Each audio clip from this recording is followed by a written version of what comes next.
go see oh baby bena digike modika no lulonwo hibiala na potam we me kangusoro never deluo he go see him oh baby bena digike he go see him oh baby bena digike hasim modika no lulonwo hibiala na potam we me kangusoro never deluo he go see him oh baby mena digike chimo he go see him oh baby mena digike oninyaka sogi boninyaka mo oninyaka Jesus, you are my only all.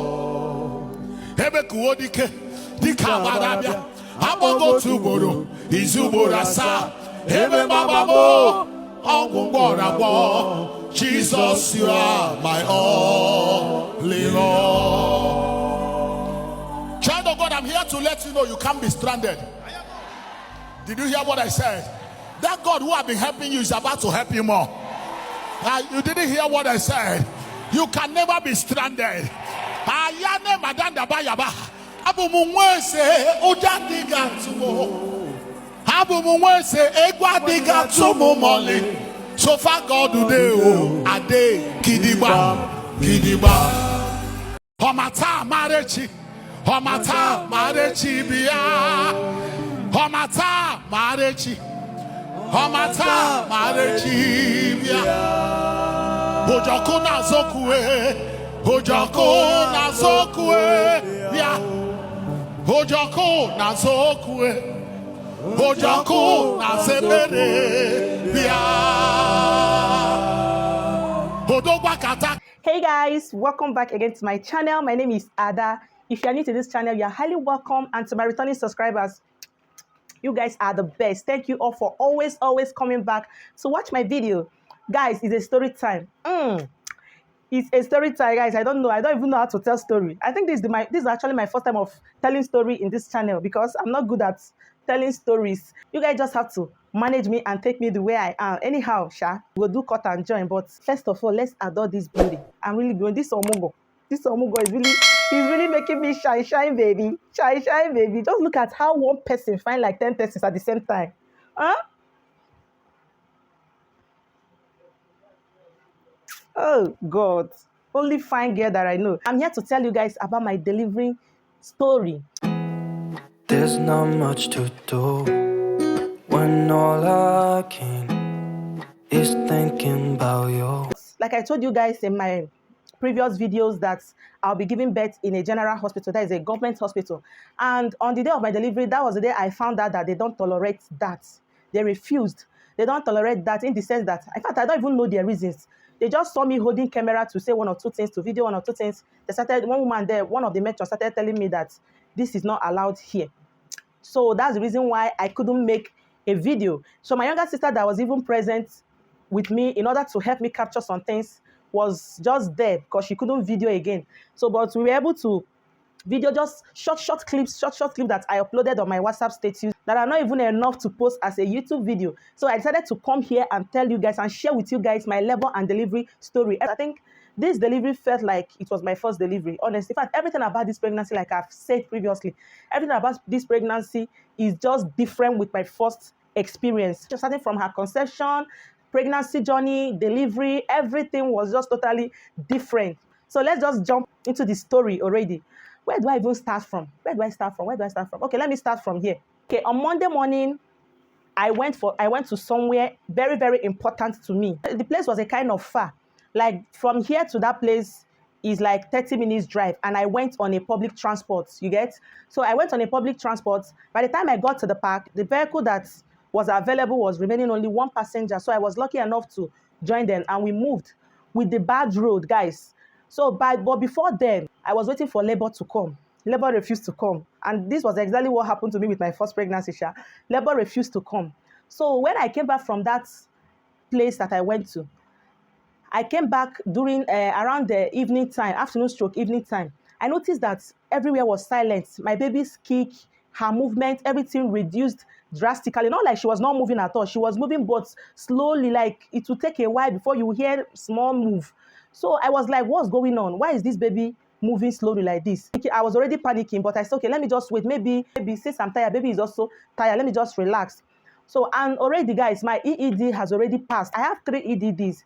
Though the first and second one has passed, remaining one, and that one is remaining like 2 days for it to come. So I was patiently waiting for that 2 days to elapse so that I'll just go to the hospital and ask for an induction.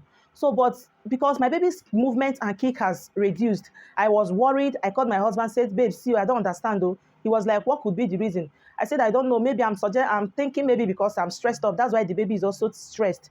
He said, okay, let's just monitor it from now till night. Then we'll now decide on what to do. So throughout the night, as I was sleeping, I was busy monitoring my baby's kick and movement. I was not convinced. I was just not satisfied with the way she moved once in a while. Unlike my baby that used to move buzz, everywhere, terrorizing my tummy. So I was like, no. Very early in the morning, first thing tomorrow morning, I'm heading to the hospital to go and meet with my doctor. So very early in the morning, I couldn't even wait for morning to come, guys, because I was already panicking a lot.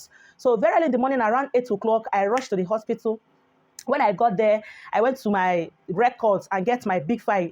It's a general hospital. You run everything by yourself. No one is there to help you. I went to the record and get my big file. And you guys, I have never visited my doctor's office because I had no complaint to tender to him. So I now checked the name of my doctor because they used to write our doctor's name on top of your file. I now saw the name of my doctor and I went straight to his office.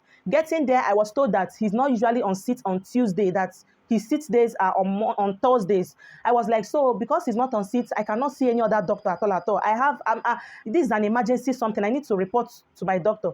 So should I say this? The receptionist that I met in the office was like, that another doctor is on seat, but he has to finish seeing all his patients that are waiting for him before he can attend to me, that I'm not his patient. I was like, okay, no wahala. I was about going outside to go and sit and wait. And as one thing in me now told me to look into the office, only for me to look into the office, and I saw the doctor that was on seat. Lucky enough, it was the doctor that I know before. No, one of my besties gave birth 1 week before me. She was more like my pregnancy mate, right? So the day she gave birth, I went to visit her in the hospital. That was the day I met this particular Dr. Kichi. So not like I knew him before. I met him on that very day. Being that he's an Igbo guy, we laughed, gist, and interacted with each other on that very day. I found out that he was the one on seat. I just waved at him and said, Dr. Kichi, well done. No, he was not like, this person greeted me like, who knows me? I now went into his office. He was like, what are you doing here? I started explaining myself. He was like, okay, hold on. Let me just attend to this person I'm attending to now. So I now went outside. After a while, he called me that I should come inside. So he started asking me, do you know me? I was like, I know you from my friends. I know you doing my friend's delivery. He was like, oh, is that you? Your face look kind of familiar, you understand? So we just exchanged pleasantries. So he started asking me, what brought me to the hospital? I told him everything. I told him that I was already 41 weeks and some days. I've been waiting for labor to come, but labor refused to come. That my baby's movement, everything has reduced, that I'm afraid, I'm panicking. My doctor is not on seat, blah, blah, blah, blah, blah. After everything, he opened my file and did some calculation and found out that really I was already 41 weeks pregnant. He started blaming me and was like, why will you wait up to this moment before coming to see the doctor?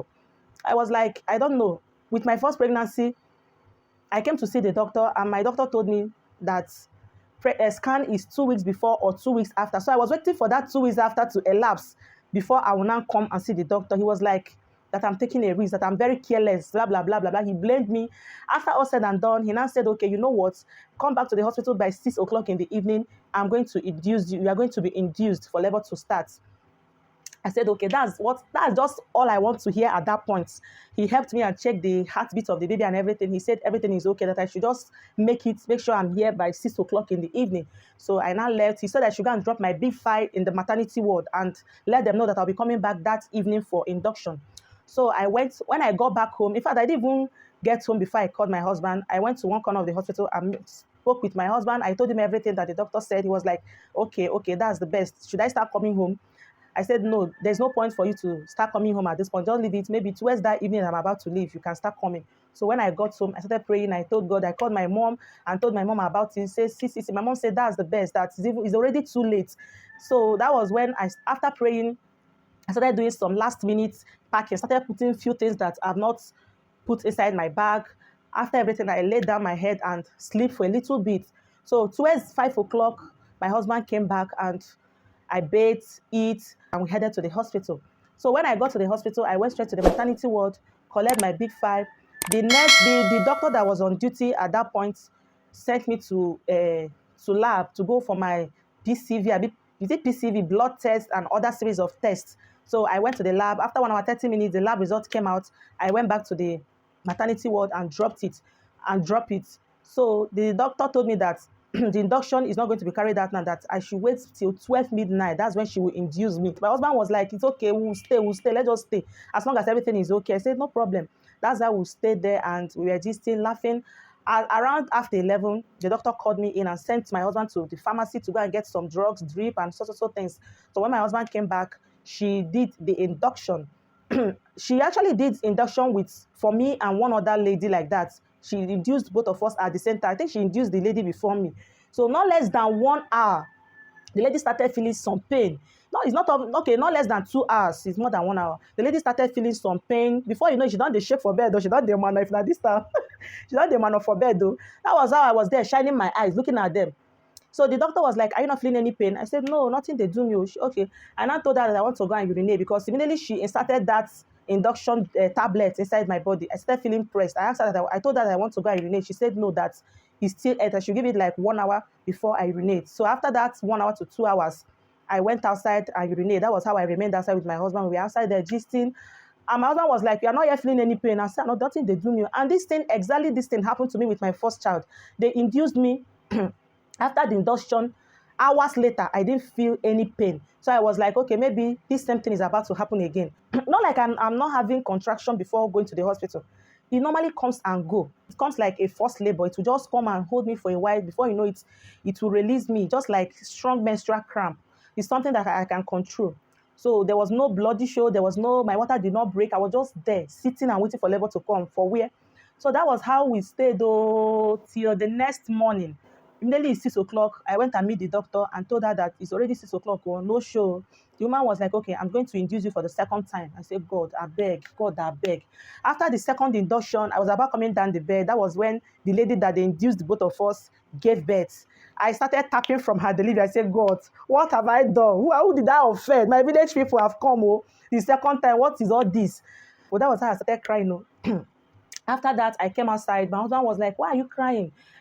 Everybody with their own body. You are not the same. Maybe our baby decided not to come down yesterday or this morning. Let's just calm down and wait. Since the doctors and the nurses said that everything is okay, I should just calm down. It was a kind of trying to calm my nerves and pet me.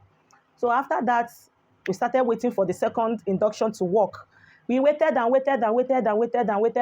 for labor to come. Nothing happened. Around 10 o'clock, I told my husband, are you sure this is not going to end up with CS? At that point, I don't even care if I'm going to give a normal delivery or CS. My own is just to give birth. If I get the baby out from my body, because the contraction was just coming and going. It was not that strong. So I just told my husband, if the doctor comes and said CS, no, just waste time in signing, because me, at this point, my tired is tired. In fact, I'm tired. I just want this baby to come out of me. My husband was like, no wahala, anyone, just calm down. So around 11, I went from where I was sitting to go and meet with the doctor. I told her, I don't understand, though. Nothing is going on. No. She was like, just wait till 12 o'clock for me to give you the third induction. I said, again?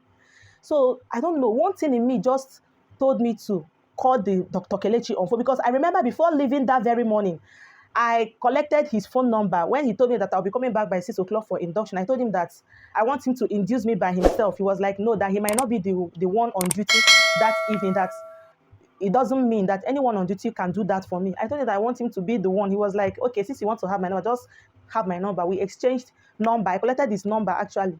So I now told my husband that I want to call Dr. Kelechi and tell him what's up. I now called him. He was like, madam, have you given birth? I said, for where? I've not given birth. So look at what is going on. I was trying to explain what is going on the phone. He was like, okay, that I should just come straight to his office, that he's there seeing pregnant women. So when I got there, he was with someone. I waited for some minutes. I went inside. He was like, what's going on? I told him that they have induced me for like 2 times and nothing is going on. He was like, okay, let me just check what the problem is, if you are even dilating at all. So there's this bed inside his office. I laid on the bed in his office. He checked me. He said I was only 2 cm dilated. 2 cm, all this why? Hey, I said only 2 cm. I said, but why is it that the induction tablet is not working on me? What is going on? So, okay, I missed this part. When he was about inserting his hand inside, guys, that part is so painful. When he was about inserting his hand, he jammed one of the induction tablets in my VJ. He brought it out. I was like, does it mean that this one did not go inside my cervix? He said, that's what it means. He brought it out. I was trying to insert it back inside. It was coming out with his hand. Guys, I heard way. You see that going in and coming out with their hands. It's mad. Very painful. Trust me, it was so painful. So he was trying to insert the tablet that he jammed inside of my body. It was coming out. And I said, okay, that he's just going to put the fresh one, which is a fresh one, which is the 3rd one. I was like, Dr. Kelechi, are you sure this particular one will work? If not, let's just go straight to CS, because at this point, I don't know if my baby is still active like suppose. He checked the baby's heartbeat. He said I should not panic, that the baby is fine. I should just calm down. That was how I was calming down all through. So after a while, he inserted the 3rd tablet inside and told me to sit in the office so that he'll be monitoring me. That was how he gave me a chair inside the office. I sat there. Before you know it, after like 1 hour to 30 minutes, I started feeling some pain. That is serious one. Not like I've not been feeling pain. So I've been feeling contraction that comes and go. Mild contraction that I can handle. That's what I've been feeling all this while, even before I come to the hospital. So when he induced me the 3rd time, I started feeling a stronger one. Before you know it, the thing started getting intense. He was like, okay, just start going down to the maternity ward before the thing becomes so intense that you can't walk by yourself. So by the time I got there, they thought that I have left. I said, left for where? Why my things are still here? You guys know General Hospital, people were coming in, giving birth and going. Everywhere was filled up. They had to remove my own delivery mat and my Macintosh that I laid on the bed. They have to remove it and fold it and keep it on top of my bag and pack it one side as if this particular person did not come to deliver. So the 3rd induction started paining me severely around 5 in the evening. I'm not that kind of person that screams once I'm in labor. Even with my first delivery, I didn't scream. I feel like if I'm screaming, the pain will be much on me. I mean, not like I can't scream, but I don't know how to scream while in labor. So at that point, the pain was so serious. Before you know it, they came and checked me. When they checked, I asked the nurse how many centimeters. She was like, I'm not telling you because you've not gone that far. I was like, just let me know when this pain is going to end. She refused to tell me. Before you know it, I started feeling a push to poo. I started shouting, I want to poo-poo, oh, I want to, I want to poo-poo.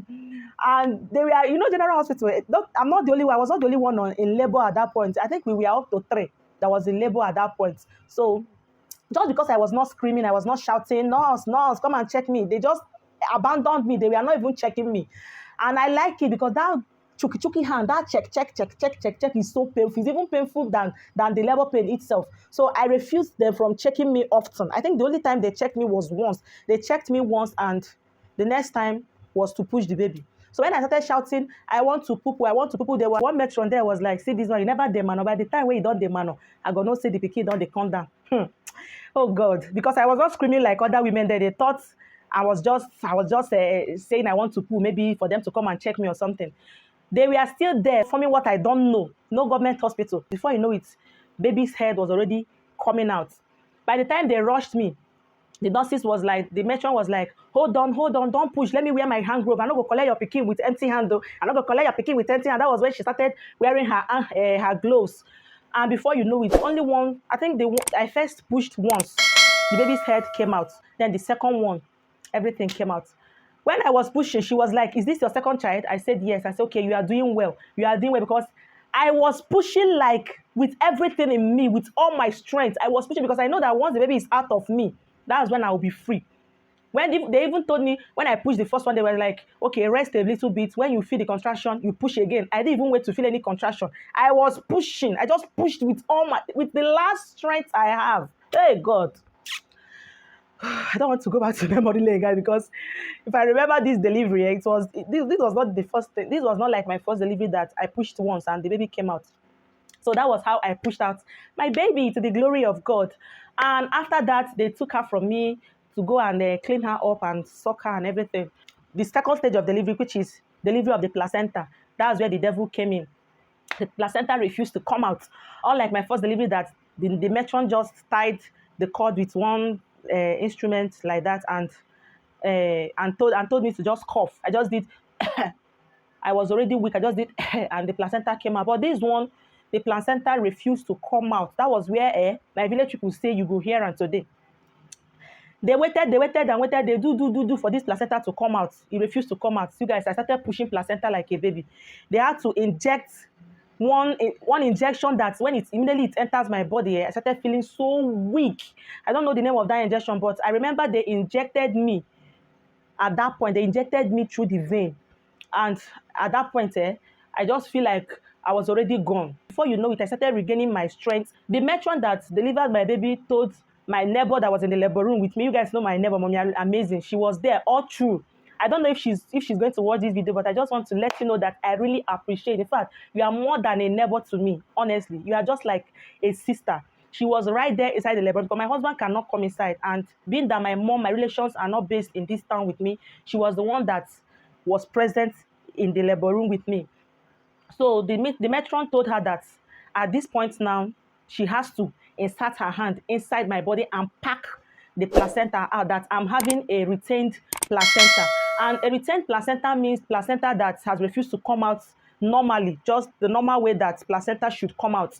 So that she should go and meet my husband outside and tell him to give her money to go and buy this ankle hand glove that they used to wear that normally reach here.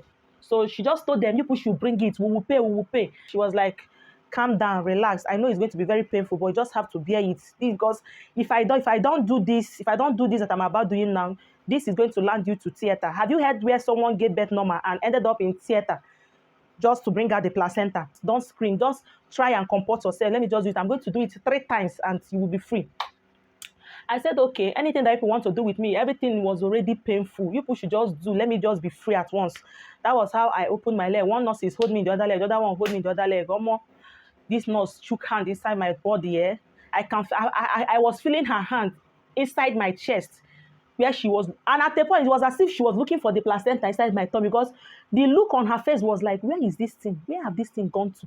That was how she was doing her hand inside my... Oh, Jesus. I suffered, guys. Oh, God. Before you know it, she packed some out. I don't know why that thing happened. When she packed the first one out, she inserted her hand the second time. She packed the second one out. She did it for like 3 good times before she now placed a pad inside my body. You see all these times that she was choking her hand, that was when I screamed on top of my voice. Eli, lama sabata. I screamed.